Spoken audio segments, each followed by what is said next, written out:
it's really exciting because I feel like we have an intrinsic need for nature in our lives that's born in us. And that just like your thirst, if you ignore your thirst for long enough, then you don't feel it anymore, right? Well, if you ignore that need in you long enough, maybe you don't feel it. But as soon as you get a little spark of that, it catches on fire, and you just have to have nature. You need it. And I think that's how we're designed to live our best lives, is to really connect with nature.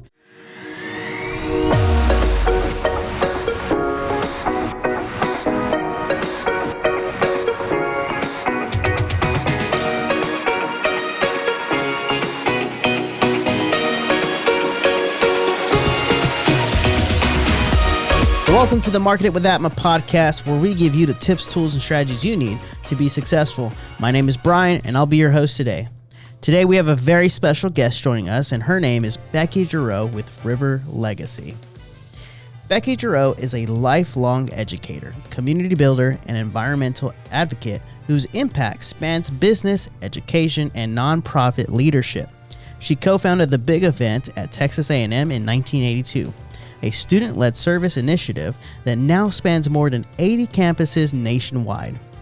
After beginning her career in special education, Becky also helped grow her family's Arlington-based manufacturing business, which employs more than 70 people today. River Legacy now celebrates 30 years of connecting more than 1 million learners to nature through education, recreation, and preservation. Becky, welcome to the show.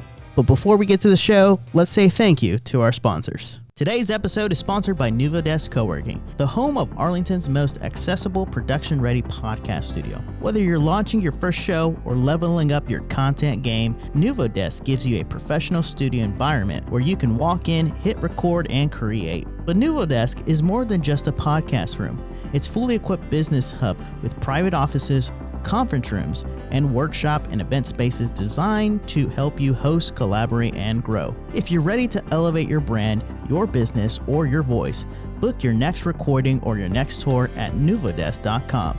Create here, work here, build here.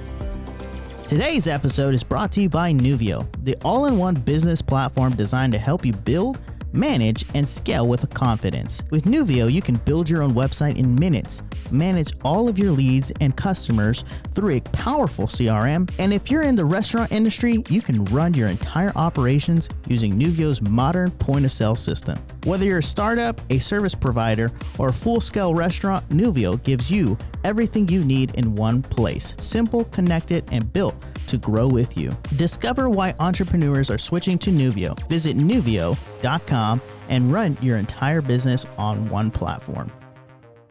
Whoa, welcome back everyone to the Market It with ATMA Podcast. And we have a very special guest, like I said before, and her name is Becky Gerro with the River Legacy Foundation. And man, we have a pleasure of having her on this show, and it's going to be a lot of fun. Let's try not to get off topic, right? We have so much fun with talking. Fingers crossed. So this show is all about, the build, launch, grow, scale philosophy that we have here at ATMA Trinity Marketing Agency. But like all of our guests, build, launch, grow can, mean all kinds of different things in business, right? It doesn't just have to be for marketing. And so we'll talk about your journey as far as how you've built, launched, grown, and scaled, River Legacy. And we'll start with the Big Event at Texas A&M. And you started teaching special education and working for your family's business. What thread connects you to all those seasons? Well, the Big Event is the largest one-day service project that is student-led. Mm-hmm. And it's spread from Texas A&M all over really the world. They had one in Qatar. And it's all over the United States. We have it here in Arlington, Texas now. That's about saying thank you. Mm-hmm. And I would say gratitude is one thing that connects me in all three of those. Starting my own business, I have had the pleasure of meeting so many people, vendors, customers, and my employees, mm-hmm. and working together to make decisions that are fair for all of us. That's a big deal for me. Mm-hmm. And making a system where when we're doing well, we're all doing well. Yeah. And it creates family. And those are relationships that you can be truly grateful for. And then River Legacy, nature is where I really find my easiest time to connect to God, to the creator of all that beauty. And I don't think you can see it without saying thank you. So I would say gratitude connects all of those for me. Wow. And you started off, you've had multiple journeys from operating a small business to doing nonprofit to education. And you kind of hit it in the nail, right? Like dealing with people and working with people and just communication with people. And now you're at River Legacy, right? And so take us back, though, into 1996. What was it like developing and teaching the first curriculum when you started with River Legacy and the Nature Center? Well, what an amazing opportunity that was. I was running my own businesses, and then I also was teaching science at my son's preschool because they lost their science teacher. And my very good friend, Ellis Elliott, was also a former teacher and doing some other things. She kept kids in their home, and my son was one of the ones. And we were good friends, and I got this call from River Legacy that said, I've got your dream job for you. And I was holding a 2-month-old baby and ran my own businesses and had a part-time job teaching. And I thought, oh, yeah, perfect. All I need is another job. Just another thing to do. Just one more thing. Knock out sleep, and I got it covered, right? But I tell you, it really was my dream job. And I knew I couldn't do it alone. And so I talked to Ellis, and she was all in. And we convinced the board to let us job share. They didn't even know what job share was at that point. It was kind of a new thing. And I said, you get 2 for the price of 1. Oh, there you go. And it was a great opportunity to work with an extremely talented teacher, to work to create something that they still use bits and pieces of today. It's really exciting because I feel like we have an intrinsic need for nature in our lives that's born in us. And that just like your thirst, if you ignore your thirst for long enough, then you don't feel it anymore, right? Well, if you ignore that need in you long enough, maybe you don't feel it. But as soon as you get a little spark of that, it catches on fire, and you just have to have nature. You need it. And I think that's how we're designed to live our best lives, is to really connect with nature. So many of our kids today don't have time to play outside. They don't have time to get dirty out there. And you know, I think it's really important. And I think that's one of the things that we get to do at River Legacy. Sometimes our kids are coming off the bus and they're scared because they've never been in a forest before. And all of a sudden it's this big space and they're scared and they think, you know, are there monkeys there or are there bears there? And we take them into the woods and all of a sudden they have this experience. You know, we have part of our experience that they have when they come on a field investigation is the walk in the woods. They also get to explore what's on the forest floor and learn about invertebrates, and then they learn about vertebrates. They're comparing, they're contrasting. It's hands-on, it's minds-on, and when it's time to get back on the bus, they don't want to go.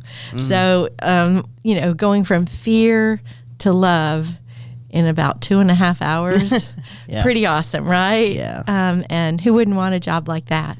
No, that's awesome. That's awesome. And just so you know, the older you get, right? Like, you're right, you know, sometimes you're like, man, I just need to slow down. And I know people that actually, they force themselves to go on hikes or go camping because they're just like, I'm tired of the technology, right? I'm tired of the fast pace, and I just want calm and peace and tranquility of just nature itself. And you said that this connects you with the Creator. It really does. And so how has this personal conviction shaped your professional mission?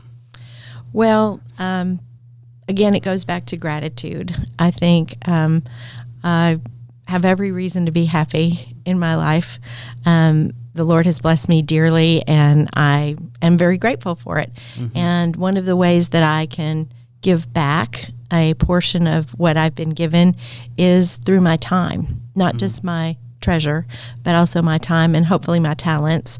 And so I teach Sunday school. I'm a scoutmaster, and working at River Legacy really helps me fulfill that gratitude part where I help other people connect to this beautiful nature that God has created that we can all share. Of course, it is a personal part for me, but I also see the gratitude that I have when someone is scared and then all of a sudden they find something that they love. Or, one day I was in the atrium and this mom came in and she was really excited and looking for her kids' 4th grade class. And I said, well, here, let me help you find them. And she had her name badge on, so she was an approved volunteer. And I was helping her, and she said that her mom was so scared of snakes that she almost didn't let her come when she was in 4th grade. And she begged her mom let her come. And she said that when she had her baby, she thought, I'm going to go on that field trip. And, that full circle moment is just something that really makes my work gratifying. I mean, I raise money so that we can do these things, so that people can experience this and make those connections. That's pretty cool for me. Yeah, you said, you raise money. Does it feel like work, though?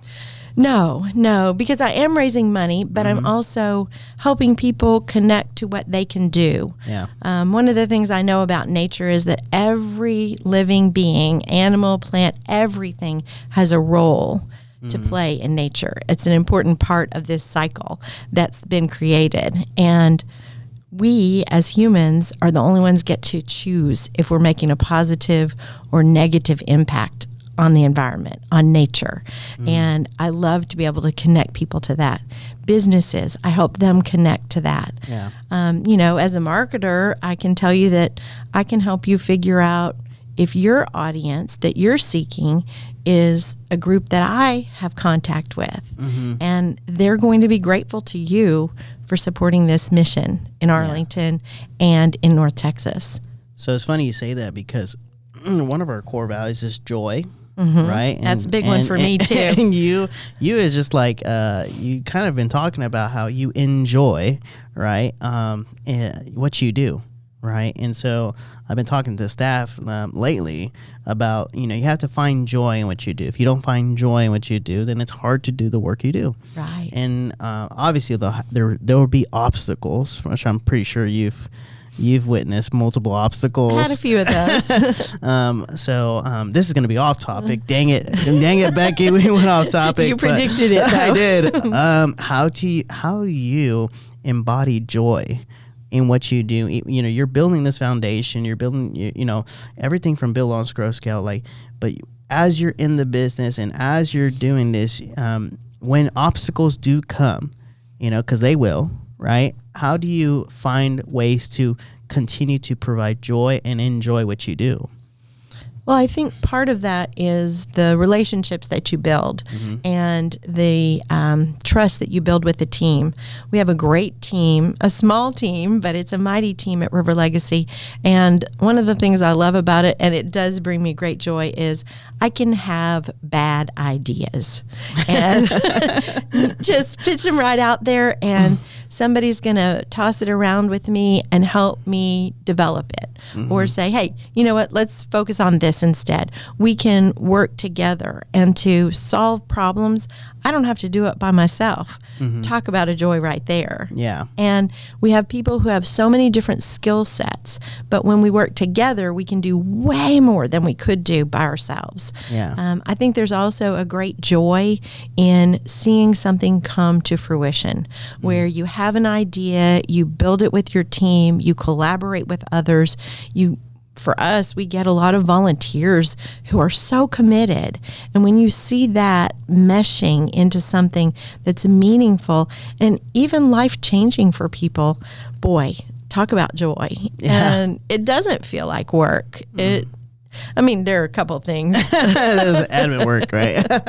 Oh, man. But it's funny. I was just a volunteer. You actually she pulled my leg and arm, and she was like, I need people to do the dunk, the dunk tank. The dunk tank. And I volunteered. You were awesome. I volunteered. You're a very positive person, but you were able to get on your smack talk. And yes, I did. And give kids like, oh, you missed it. You should get 3 more. Yeah, that was so much fun. And the kids, you do it for the kids, And think about, you were out there, you were creating memories for kids. They remember that guy who was up there. And, you're a business person in town, taking your time. That shows that you care about our community. But for that one kid, you may be the only man who, talked to him and, yeah. and, made him feel like he was doing something important. Yeah. And, you got dunked and you cheered for him. And I mean, that's meaningful. It and is.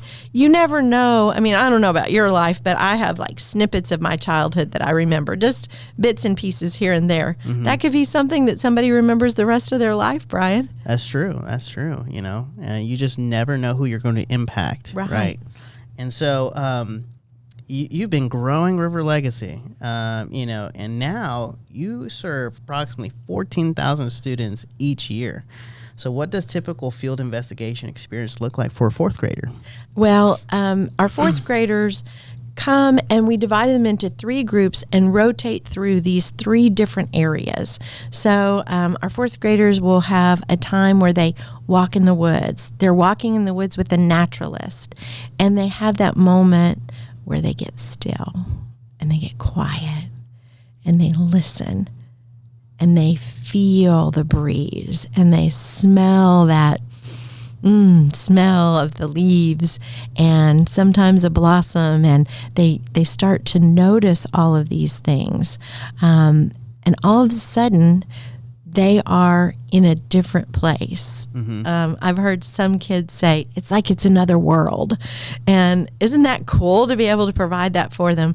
Also, they've had a week-long study unit about the forest, about this ecosystem that they're stepping into. And all of a sudden, all of this culmination of knowledge bubbles up, and they're like, hey, look what's in the canopy over here. Mm-hmm. And they're saying these words, and they're just rolling off their tongue because it's real. Yeah. It's something that they're experiencing. Another rotation that they have is they explore what's on the forest floor. So a lot of times, people you were talking about who might want to get away might take a hike, but never really take the time to see what's on the forest floor. Mm-hmm. And we, our naturalists have these boxes that show decomposition. There's going to be some fungus in there. Yeah, lichen. Oh, no. Dust beetles, earthworms. It's pretty cool. Yeah. They get to see what termites do. We put a little trash in there. Wow. And show them that could be on the forest floor. We might show them what might happen if an animal ate that. And all of a sudden, you've got these 4th graders who are like, it would be terrible to litter, and people who litter should go to jail. And, they are all of a sudden passionate environmentalists, and I love that. The 3rd part of their visit is they get to visit they learn about invertebrates on the forest floor, bugs, worms, and then also they learn about vertebrates as the 3rd part. So they get to meet animals up close. They compare a reptile and a mammal, and that comparing and contrasting, yes, that's science, but it's also a lot of observation skills that are going to help them other places. Their language skills are just on fire. They're talking about all the differences that they see, and it's a way to bring all the different subjects together. Mm-hmm. One of the things that Dr. Ellen Ravkin talks about is what the forest provides that would bring animals there to live, but also what brought people there to live, because we have our whole city and our whole North Texas area because of the Trinity River and this forest around it. So this brought life to us. Something funny is I just thought about this just now, but all this education about nature, right? And so I think that business owners and just corporate people, we get lost in the fact that we're doing our day job, we're working here, but we're also living here, right? And so to know that, hey, you're not alone, right? And we got to take care of our environment because it's what surrounds us, right? And we're living a part of it. And so, oddly enough, being a part of it, you allow the second graders to participate as well. So why is accessibility so central to the mission for you guys? Well, nature is good for us. It lowers your blood pressure, lowers your levels of stress, decreases depression. It fights diabetes, which is an epidemic in our kiddos now, and obesity. I've got ADHD. I don't know about anybody else in here, but I think I do too. But just being in nature decreases the problems that come from ADHD. It helps you focus. It helps bring up those levels of chemicals in your brain that help you function at your best, no matter what you have. Mm-hmm. So it's a great thing for everybody. Nature is for everybody. But there's no ad on TV that says, hey, do you want your kid to be successful? Get them out in nature. You want your kid to really learn and be creative, let them play with dirt. That's a good advertising for River Legacy just now. Just say, one more time, do it again. Well, and I really do think that. Another thing is that we do, for our second graders, we help them understand the seasons and the changes in the seasons and the way the animals change, the way the forest changes, and how they change also. And so change and really having resilience is something that they can learn from nature. And I think we all need that, don't we? It's funny. You talk about the creator, and I just had a meeting right before this talking about animals, right? And it's another society that working with animals and how important it is for us to take care of animals. And now we're talking about, it's almost like a sign is going on in this today. So. I think so. And speaking of, your business, we do retreats, and we do a corporate retreat that's in a beautiful setting, but also we can bring in an animal. We can take you on a little guided hike. One organization that was there, they were really working on some change, and they came and said, hey, can we have our break a little early because we're kind of stuck? And we did a forest bathing activity with them. Oh, okay. Which is a Japanese practice. No towels are required, no water, but you use all five senses to experience the forest or whatever environment you're in. But forest bathing really calms you down. It centers you, and it helps you get back to that calm, focused way of thinking. It probably helps you be more creative. And they came back in, and this was in July, so it was hot. And they were happy that they did it, and they came back in, and they worked through this change, and everybody was like, that was the thing we needed. So I think, what you were saying about businesses, that this is part of it. Yeah. And something we try and teach businesses, second graders, fourth graders. We have programs from 3 to 93. What we want to say is that this is a beautiful, precious resource. We have it because 30 years ago, people decided that we needed this, and they preserved it for a future generation. We're living that now. Yeah. And it's our job to preserve it for the next generations to come. Because, Bryan, if we lose this 1,300-acre oasis in the middle of all the concrete, we don't get to rebuild it. It doesn't come back. Yeah. It's a very precious resource that we have. Yeah, absolutely. Absolutely. You just gave me an idea about maybe a company retreat for ourselves, but love that. You talking about animals. We talk about animal ambassadors. I'm telling you, it's almost like something's going on here, right? With hands-on STEM education. So why is that so powerful? Well, I mean, in marketing, what do you say? Eyes and teeth, right? People like to see those faces. Well, you bring out an animal, you've got the best smiles. The kids are engaged, adults are engaged, because seeing an animal up close, you really start to appreciate them. Not everybody loves an opossum. Yes. They have more teeth than any other mammal in North America, but they're pretty cool. They're marsupials. Yeah. That's neat, right? They have the ability to eat about 6,000 1,000 ticks a season. Who loves ticks? Not me. Not me.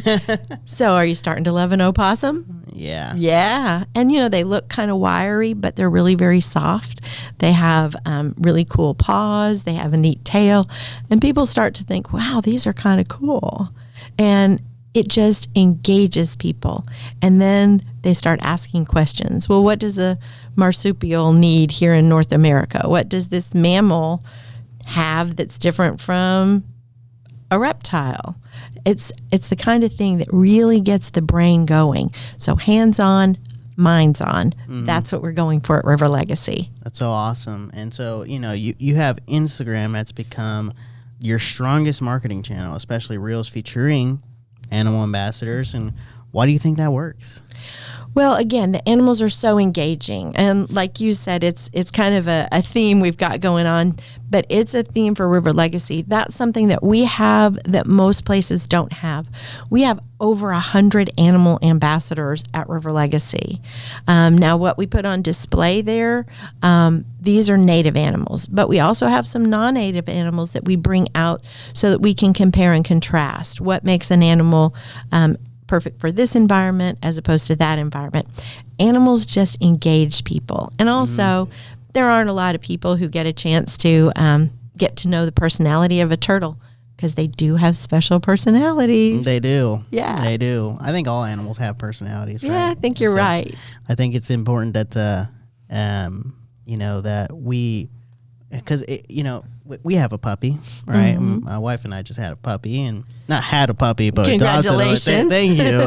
Adopted a puppy, and they just have their own character. They just have their own personality, and it's just interesting, right? And something odd happens when, even though you can't speak to them, and you speak the same language, but you don't speak the same language, right? Right. It's that inside. Well, I tell you what, we have a turtle who is kind of still and quiet until the kids come around. We have a great big corral with clear sides that the kids sit around. And I'm telling you, when the kids get there, he's just strutting around, looking at everybody. Yeah. And it makes the kids feel so engaged and special because Winston looks at them. Isn't that neat? Yeah, I mean, they have souls, right? Like, yeah, you just feel that connection. That's so awesome. So you've helped raise $2.5 million to renovate the Discovery Room. What did that campaign teach you about community partnership? Well, again, we can't really do what we need to do for River Legacy, for Arlington, for North Texas alone. And so it really takes making those partnerships, developing those relationships, learning what our partners really have as their goal, as their desires, and then figure out a way to connect them to what we do at River Legacy. A lot of times it involves really getting to know the partner and to say, who do you want to send this message to? What is it you want to say, and who do you want to say it to? And then we can figure out, because we have festivals that are community festivals that we offer at no charge. I would say they were free festivals, but they're not free. We have to have sponsors help us pay for those.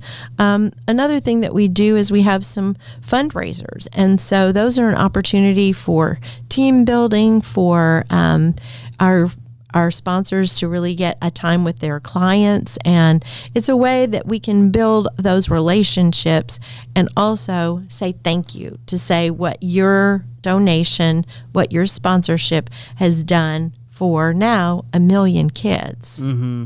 So that's what we try to do. And that's awesome. Like, I always tell people, no matter what business you're in, you're doing business with people, right? And so having that relationships and having those relationships is crucial and important to grow anything, right? And it's funny, it's going back to the Instagram thing that we're talking about animals. It's like people just connect with animals, right? And then you have to have kind of like a balance. So, when people are trying to do social media, sometimes I think people get caught up in, we need to sell. And it's like, no, it's about the experience. It's about, the personalities. You just said it. Animals have their own personalities, and people want to see that. But also, like, dealing with people, we all have different personalities. And I just had a meeting before this. It's like, it was funny because our new customer was like, the reason why we chose you was completely how we felt doing business with you. Right. We were making jokes on the Zoom call, and it was like, I just connected with you. Yeah. And I think that people forget about connection, relationships, and anything that we do. And it's important, right? And as you said, hey, partnerships is relationships. Right. Partnerships is relationships. And if we're not all on the same mission, and united for a goal that we want to do together, then nothing matters, right? Right. Well, and I think you're really good at that, because you do make people feel comfortable.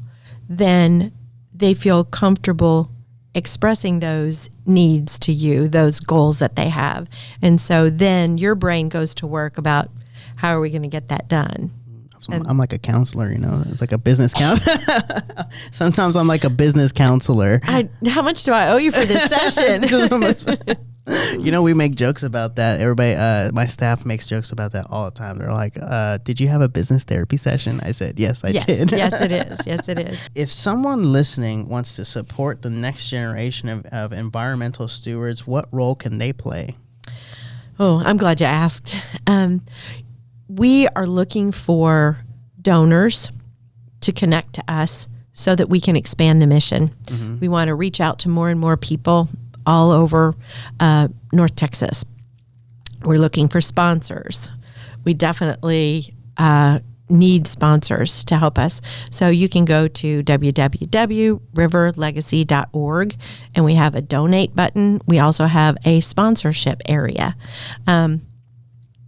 That's really important, and that's my job, is fundraising. But I also want to talk about friend raising, and it goes back to the relationship that you were just saying.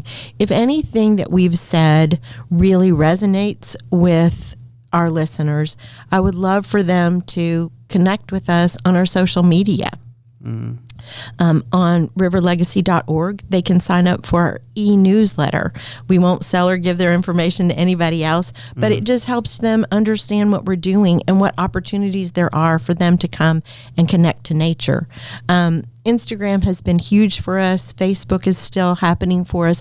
And those are ways that people can communicate with us and also see what's happening and get those cute animal videos. Yes, absolutely. Everybody loves animal videos and cute animals. Well, it's been a pleasure, Becky. Once again, we've had Becky with River Legacy.